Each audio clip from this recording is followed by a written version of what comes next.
आज म्हटलं स्वतःला जरा जाब विचारावा. आज म्हटलं स्वतःला जरा जाब विचारावा. आईसाठी आपण काय करतो आढावा घ्यावा. आईसाठी आपण काय करतो आढावा घ्यावा. आपण मात्र पहाटे उठलो आणि दुपारी उठले असं कधी घडलंय? आपण मात्र पहाटे उठले आणि दुपारी उठले असं कधी घडलंय? आपण जेवणाच्या आधी आईचं ताट कधी वाढलंय? बरं तुम्ही घरी येताना विनाकारण आईसाठी काय आणता? बरं तुम्ही घरी येताना विनाकारण आईसाठी काय आणता? बरं तुम्ही सांगा तुमच्या आईचा फेव्हरेट कलर कोणता? परिस्थिती देवा आईला हवं ते मिळू दे, देवा आईला हवं ते मिळू दे अशी कधी प्रार्थना केली आहे? पाहिलं काय शेवटची ऑनलाईन कधी आली आहे? तिच्या बर्थडेची पार्टी तिच्या मित्रांपुढं आपण कधी देतो? तिच्या बर्थडेची पार्टी तिच्या मित्रांपुढं आपण कधी देतो? तिने केलेला पसारा आपण कधी आवरतो?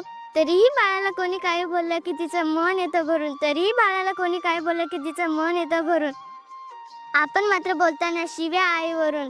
अहो लक्षात ठेवा बाळासाठी ती सतत हात पसरत असते. कधी देवापुढे, कधी दैवापुढे, कधी नशिबापुढे. अहो लक्षात ठेवा बाळासाठी ती सतत हात पसरत असते, पण स्वतःची बीपीची गोळी मात्र विसरते. बाळांनो आईची आई होऊन कधीतरी वागाल ना. बाळांनो आईची आई होऊन कधीतरी वागाल ना. तिचा खडबड हात एकदा हातात घेऊन बघा ना. कितीही कर्तव्य गाजवा झेप कमी पडेल, कितीही कर्तव्य गाजवा झेप कमी पडेल. आईने कडेवर घेतल्यावरच आपली उंची वाढेल. उगाच त्या अध्यात्म आणि साध्याच्या गप्पा हाणत्या. आईच्या पोटी जन्माला येता आणि देव कोठे आहे म्हणतात. नको कोणाचा स्पर्धा देवा, नको कोणाचा हेवा. जग जिंकायचं असेल मित्रांनो आईच्या पायावर डोकं ठेवा, आईच्या पायावर डोकं ठेवा.